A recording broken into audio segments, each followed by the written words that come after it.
B.Ed semester 4 subject grading and inclusive education paper 10 समावेशी शिक्षा की बाधाएं। समावेशी शिक्षा प्रदान करने में अनेक प्रकार के अवरोधों का सामना करना पड़ता है और ये अवरोध विभिन्न प्रकार के होते हैं। कुछ बाधाओं को तो हमने समझ लिया है, किंतु कुछ बाधाएं ऐसी हैं जो उन बच्चों को घर की दहलीज को भी पार करने में सहयोग नहीं करती है।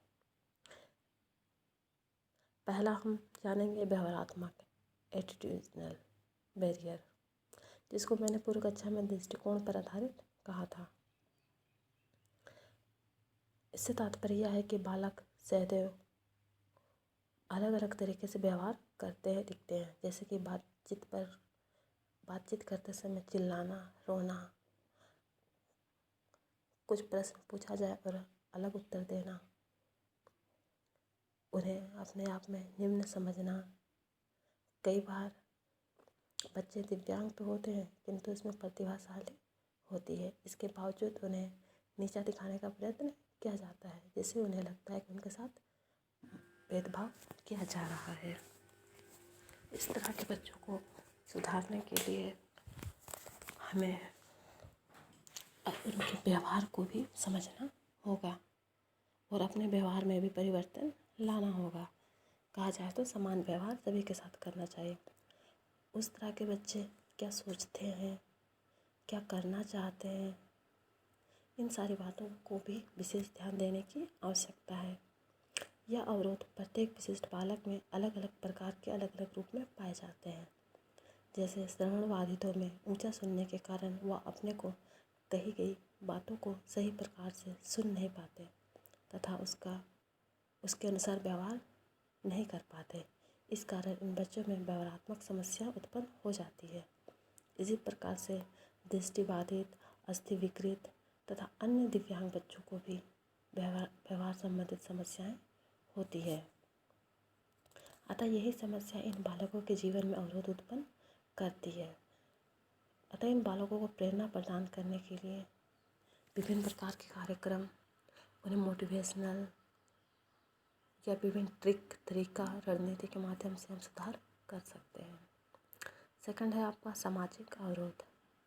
सामाजिक अवरोध से तात्पर्य है कि जब विशिष्ट बालकों को समाज में हे दृष्टि से देखा जाता है तो बाधा उत्पन्न होती है और वह सामाजिक अवरोध कहलाती है। हम देखते हैं कि मनुष्य समाज के संपर्क में जन्म से मृत्यु तक रहता है। जब कोई बालक अलग तरीके का व्यवहार उत्पन्न करता है तो यह समाज उसे नकारात्मक दृष्टिकोण से देखता है तथा उसके लिए अनेक अवरोध उत्पन्न करता है। कभी कभी समाज के लोग भी उन बच्चों को आगे बढ़ने में प्रोत्साहित ना करके उन्हें डिमोलाइज करने का प्रयत्न करती है, क्योंकि शरीर का एक अंग खराब है तो उन्हें उसी दृष्टिकोण से जज किया जाता है। तो यह सामाजिक बाधाएं भी हैं और यह सामाजिक बाधाएं हमारे परिवार से ही प्रारंभ होती है। अगर बच्चों को परिवार से ही सपोर्ट मिले तो धीरे धीरे समाज के लोग भी उन्हें एक्सेप्ट करेंगे, किंतु बाहर के लोग अगर कुछ कहते हैं और परिवार के लोग भी अगर उन बच्चों को नकारात्मक व्यवहार अपनाते हैं तो बच्चों में भी एक नकारात्मक विचार आने लगता है। तो यह समाज भी महत्वपूर्ण भूमिका अपनी बाधाओं में निभाता है।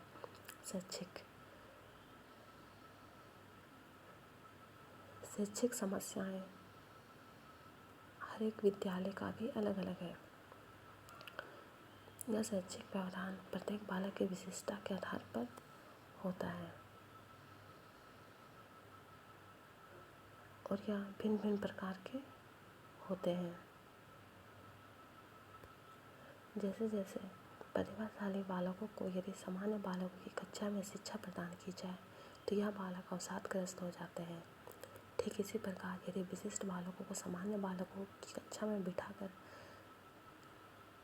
कर तो वह अपना व्यवहार सामान्य रूप से प्रदर्शित नहीं कर पाते हैं। अपनी योग्यता के अनुकूल अपने व्यवहार को प्रदर्शित नहीं कर पाने की वजह से वे अवसाद से ग्रसित हो जाते हैं।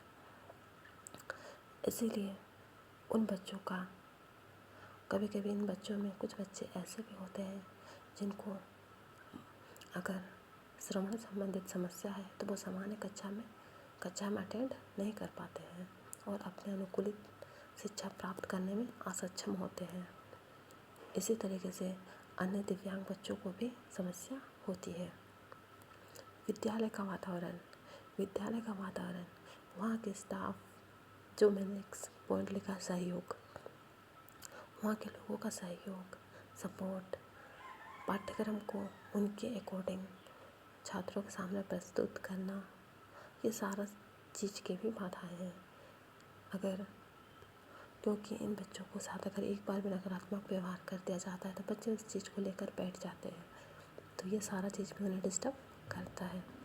पाठ्यक्रम का सही से पालन ना करना, जिस तरह का सिलेबस है उसे उस तरह से छात्रों के सामने प्रस्तुत ना करना, क्योंकि बच्चे भी स्कूल बड़ी उम्मीद से लेकर आते हैं। अगर उन्हें उनके अकॉर्डिंग या उनके अनुकूल शिक्षा ना दी जाए तो बच्चों में भी अवसादग्रस्त हो जाता है।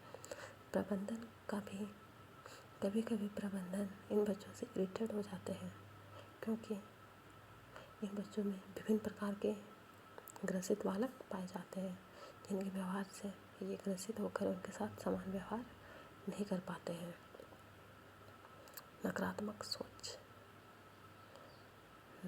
सोच इन बच्चों का अपने आप को अलग समझने लगते हैं, जिनकी वजह से उन्हें मोटिवेशन की बहुत विशेष आवश्यकता है। तो इस तरह के सोच को समाप्त करके ही हम उनकी बाधाओं को समाप्त कर सकते हैं।